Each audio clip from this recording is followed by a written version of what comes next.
In the valley of the Silver Stream lived a young shepherd named Finn. His life was simple and predictable. Every morning, he would lead his modest flock of sheep up the green slopes, and every evening, he would bring them safely home. Finn was honest and knew his craft well, but a deep, restless impatience often gnawed at him. His most precious possession and his constant companion was his loyal sheepdog, Gus. Gus was not a magnificent dog. He wasn't one of those large, fluffy, barking guardians you saw in the stories. Gus was small, wiry, and often silent. He didn't chase or bite. He moved like a shadow through the flock, using nothing but his quiet presence and the occasional low, resonant growl to guide the animals. When Gus was on the hill, Finn knew his flock was safe. Gus was the embodiment of Finn's secure, simple, yet unexciting life. One bright summer afternoon, Finn watched from his perch as a great caravan of the Golden Road snaked into the valley below. It was led by a man named Lord Kellen, a merchant whose clothes glittered with woven gold and whose voice carried the sound of important places. Lord Kellen paused his procession right at the base of Finn's hill. Finn watched, mesmerized, as Kellen's servants unloaded huge, intricate trunks filled with exotic goods. Compared to Kellen's magnificent life, Finn felt small, dusty, and insignificant. "Look at them," Gus, Finn sighed, stroking the dog's worn fur. "They have things that matter. I just have a hill and a handful of sheep." Gus simply looked up at Finn, then back at the flock, giving a tiny, dismissive huff, a sound that seemed to say, "We have everything we need right here." But Finn's mind was set on the horizon. He wanted a life of significance, of wonder, a life that drew the eye. He wanted to feel great. Lord Kellen, resting below, looked up and spotted Gus expertly corralling a sheep that had strayed too close to a perilous drop. Help was astounded by the dog's quiet precision. The next morning, Kellen, wearing a cloak woven with shimmering threads, climbed the hill to meet Finn. "Young shepherd," Kellen boomed, his voice echoing in the stillness. "I have seen 100 dogs, but never one like this. He is worth a fortune in peace of mind alone." Finn's heart swelled with pride, but also with opportunity. "I am journeying to the edge of the known world," Kellen continued. "I need a silent, perfect guard dog. I will give you anything in my caravan for him." Finn looked at Gus, then at Kellen, then at his own small, comfortable life. "This is my chance for an upgrade," he thought. "Gus is just a dog. I need something that reflects my true potential." Kellen then opened a shimmering box and pulled out a magnificent Astro-Telescope. It was made of polished brass and glass so clear it seemed to hold the sky inside it. "This," Kellen declared, "will show you the great cities on the horizon, the constellations above the sea, and the armies marching in distant lands. It is a key to greatness. You will no longer be trapped by this small valley. You will see the whole world." Without a moment of real thought, blinded by the promise of seeing great things, Finn nodded. He traded Gus, his quiet security, his daily blessing, for the telescope. Lord Kellen clipped a golden leash onto Gus' collar and led the silent dog away. Gus looked back once, confusion and a quiet sadness in his deep brown eyes, before disappearing with the grand caravan. Finn stood alone. He immediately set up the telescope. It worked perfectly. He could see ships sailing on the distant ocean and the walls of the great capital city. He felt momentarily powerful. But as the sun set, the air turned cold, and for the first time, he felt completely alone on his hill. The sheep, sensing the absence of their silent guardian, wandered aimlessly, bleating in confusion. The telescope was magnificent, but it was heavy and delicate. Finn had to constantly clean the lenses and guard the brass from dew. He still had to watch the sheep, which was now much harder without Gus. He was exhausted and perpetually cold on the exposed hillside. He journeyed down to a coastal town, carrying the heavy telescope, hoping to trade the ability to see for the ability to be comfortable.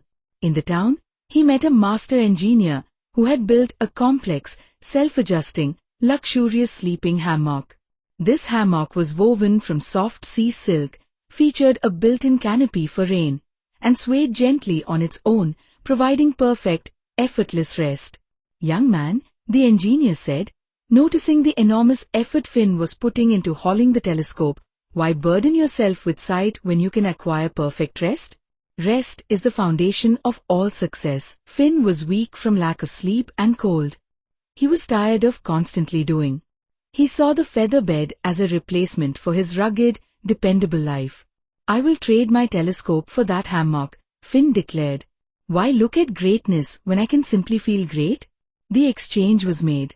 Finn abandoned the heavy, complex telescope, his vision of greatness, for the instant, physical comfort of the luxurious hammock.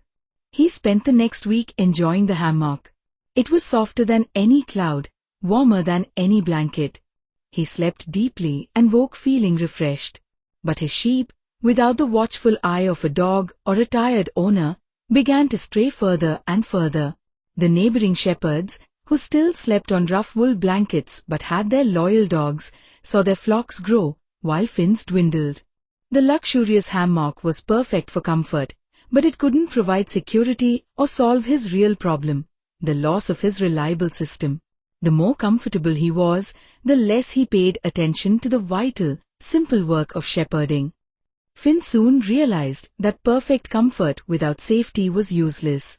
He spent his comfortable nights worrying about the morning. He couldn't keep carrying the massive, swaying hammock either. It drew too much attention and made him an easy target for thieves. One day, deep in the market, he met a mysterious old woman who was studying the sky with intense concentration. She had an object of exquisite detail, a small, intricate compass of prediction. "This is better than rest or sight," the old woman whispered. "This compass doesn't just show you north. It points to the greatest opportunity of the next day. It tells you exactly where the most fertile patch of grass will be, or where the richest buyer will stand. It gives you control."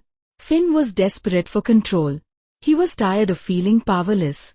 He traded the big, soft hammock, his physical ease, for the tiny, complicated compass. "Why work hard when I can simply know the perfect move?" He felt a rush of false power. He followed the compass religiously. One day, it pointed him far across the valley, promising the richest pasture. Finn forced his remaining sheep on a brutal, unfamiliar journey across dry, cracked earth to reach the perfect spot. When they finally arrived, the pasture was rich, exactly as the compass predicted.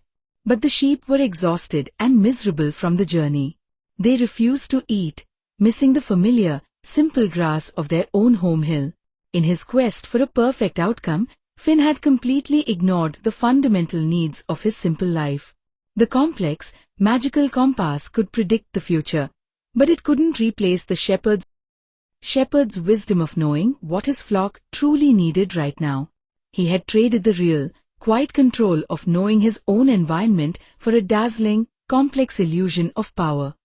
The next day, a storm rolled in, a storm the compass had failed to predict perfectly, showing only a small cloud when the sky turned black. Finn's flock, already weak from the long march, scattered in panic. Finn stood alone on the perfect, rich pasture, now being lashed by rain. He looked down at the compass of prediction.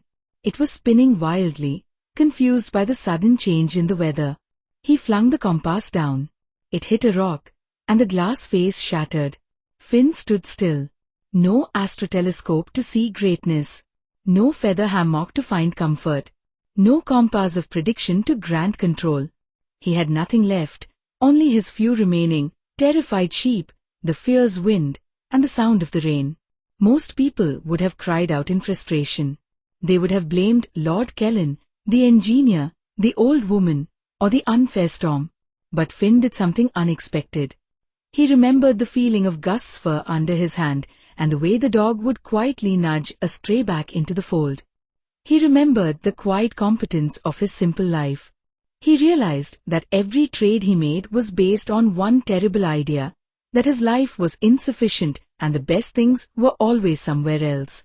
He traded real, quiet value, loyalty, security, simple sleep, knowing his land, for dazzling, complicated things that demanded more effort than the simple life ever did. His final choice was to stop chasing. He dropped to his knees, not in defeat, but in true acceptance. He gathered his remaining sheep, not with a magic tool, but with his own hands, his own tired voice, and the simple knowledge of where they like to hide. As the sun rose, Finn and his few sheep arrived back at his empty camp. It felt quiet, and it was hard. But it was his. He noticed a small patch of moss by the stream where Gus always drank. He sat there, his hands in the cool, familiar earth, feeling the simple, immediate satisfaction of being home and being sufficient. The quiet life was not a place to escape from. It was the steady, safe foundation upon which everything else was built. He learned that the greatest freedom isn't found by acquiring what others have, but by finally being happy with what you already are and what already serves you. The quiet blessing of his simple, honest life had been with him all along. The moral of the story: do not confuse quiet contentment with lack of ambition. The true blessing is not in the object you acquire, but in the security, loyalty, and peace that already exist in your life, if only you choose to see them. Hope you like the video. Please like, share,